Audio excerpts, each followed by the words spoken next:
बिस्मिल्लाहिर्रहमानिर्रहीम, अस्सलाम वालेकुम। अच्छी खबरें आज हम आपसे शेयर करेंगे। वैसे तो हमारी पहले भी ये कोशिश होती है कि हम अच्छी खबरें ही शेयर करें, लेकिन आज स्पेशली हमने चुनी ही अच्छी खबरें हैं। गवादर पोर्ट को सबसे पहले लेते हैं। मनसूबाबंदी और तरक्की के वजीर एहसन इकबाल साहब ने कहा है कि गवादर पोर्ट जल्द ही बैनुल अक़वामी शोहरत याफ्ता आलमी मेयार का पोर्ट बन जाएगा। ये बात उन्होंने चाइनीज न्यूज एजेंसी से बात करते हुए कही है। गवादर पोर्ट जिसकी अहमियत जो है अपनी स्ट्रेटजिकली जो उसकी पोजीशन है उसके लिहाज से बहुत ज़्यादा है। पाकिस्तान के लिए सी पैक जो है वो एक फ्यूचर का सबसे बड़ा प्रोजेक्ट है। मैं समझता हूँ कि मैं कई दफ़ा कह चुका कि आप सी पैक नंबर 1, आईटी नंबर 2 और ज़राअत, ये 3 चीज़ों पे अगर हुकूमत तवज्जो दे ले तो अगले 2-3 सालों में पाकिस्तान अपने पाँव पे खड़ा हो सकता है। याद रहे कि ये चाइना के लिए इतनी अहमियत रखता है सी पैक और गवादर पोर्ट। अभी हाल ही में उसका एयरपोर्ट जो है वो भी कंप्लीट हुआ पड़ा है, जल्द ही उसका इफ्तिताह होने जा रहा है और ये एशिया का दूसरा बड़ा एयरपोर्ट और पाकिस्तान का सबसे बड़ा और खूबसूरत तरीन एयरपोर्ट है। गवादर की अहमियत अगर हमने उसको रेलवे के साथ जोड़ के पूरे पाकिस्तान से कनेक्ट कर दिया तो हम सेंट्रल एशियन स्टेट्स और गवादर की वजह से हम बहुत ज़्यादा ओपन हो जाएंगे। इस मुल्क में तरक्की को फिर कोई नहीं रोक सकता। और ख़ास तौर पे इन दिनों में मैं बात करूँगा जब कि वज़ीर आज़म पाकिस्तान जो हैं वो चाइना के दौरे पे हैं, तो ये जो रुकावटें हैं गवादर को ऑपरेशनल होने की राह में, मैं तवक्को करता हूँ कि इन दिनों उनके दौरे की वजह से भी और हम बहुत अच्छी खबरें मज़ीद इस मुल्क के लिए सुनेंगे, जिसमें यकीनन सी पैक सरे फहरिस्त होगा और गवादर पोर्ट बहुत जल्द एक ऑपरेशनल पोर्ट की शक्ल में आपको नज़र आएगी।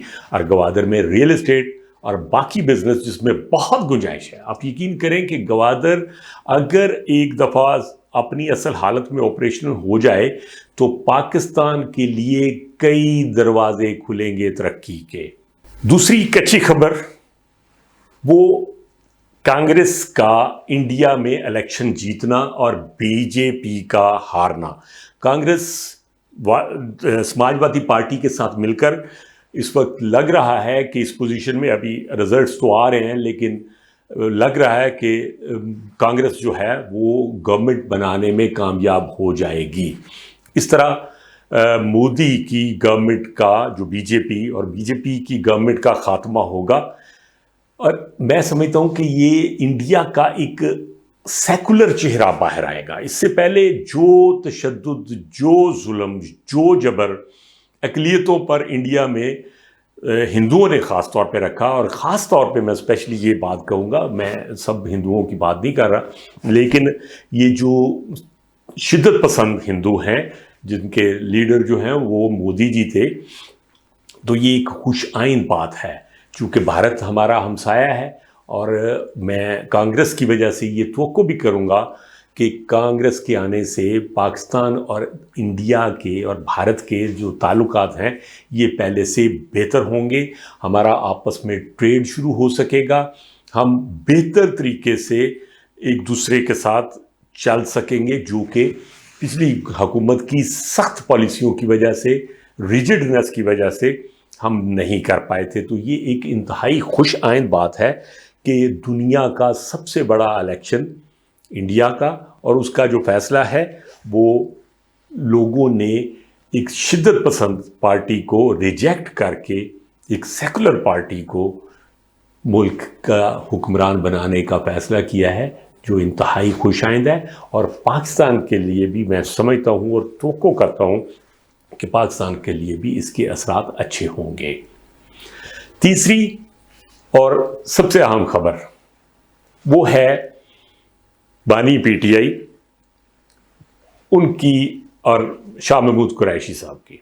इन दोनों को जो रिलीफ मिला है अदालत की तरफ से, एक साइफर केस में इनको रिहा कर दिया गया है।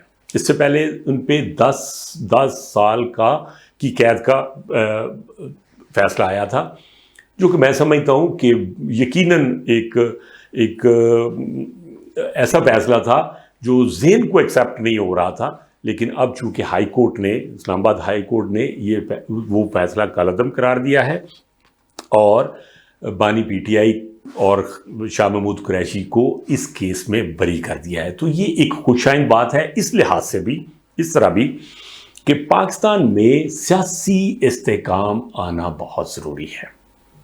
پاکستان کی ترقی کے لیے، پاکستان کی معاشی ترقی کے لیے، پاکستان کو آگے بڑھنے کے لیے، اس کا روشن چہرہ دکھانے کے لیے بہت ضروری ہے کہ پاکستان میں سیاسی اور معاشی استحکام ہو، اور معاشی استحکام سیاسی استحکام کے بغیر نہیں آتا، اور سیاسی استحکام اس وقت سب سے پاپولر لیڈر عمران خان کی رہائی کے ساتھ منسلک ہوا ہے، جو کہ میں سمجھتا ہوں اب ان کے اوپر ایک کیس ہے عدت میں نکاح والا کیس، جو میری نظر میں بول شٹ ہے، یہ کوئی کیس نہیں ہے، یہ مذاق ہے۔ اس طرح کی چیزیں جو ہیں آپ عدالتوں میں کہاں لے کے جا رہے ہیں؟ آپ اتنے بڑے لیڈر کو میں سمجھ رہا ہوں کہ جی یہ کوئی کیس نہیں ہے۔ اب ان پہ جو القادر یونیورسٹی اور 190 ملین پاؤنڈ کا کیس جو مین کیس رہ گیا ہے وہ ہے، اور ہم توقع کرتے ہیں کہ اس کیس میں بھی وہ سرخرو ہوں گے اور ان کو جلد رہائی ملے گی اور وہ پاکستانی پالیٹکس میں اپنا رول ادا کرتے نظر آئیں گے۔ حال ہی میں عمران خان کو ان کے وکلاء کی ایک ٹیم ملی ہے، تو انہوں نے کہا کہ جی خان صاحب نے کہا کہ میں یہ قید جو ہے وہ ملک کے لیے برداشت کر رہا ہوں اور کسی سے کوئی ڈیل نہیں ہو رہی اور میں اپنے بیانیے پہ ڈٹا ہوا ہوں۔ تو یہ اگر ان کی رہائی ہوتی ہے اور وہ ایک پازیٹیو رول اس ملک کی سیاست میں پلے کرتے ہیں کیونکہ وہ پاپولر اور جیتی ہوئی پارٹی کے سربراہ ہیں، تو یہ ملکی استحکام کے لیے، سیاسی استحکام کے لیے، معاشی استحکام کے لیے ایک خوش آئند خبر ہے۔ پاکستان زندہ آباد۔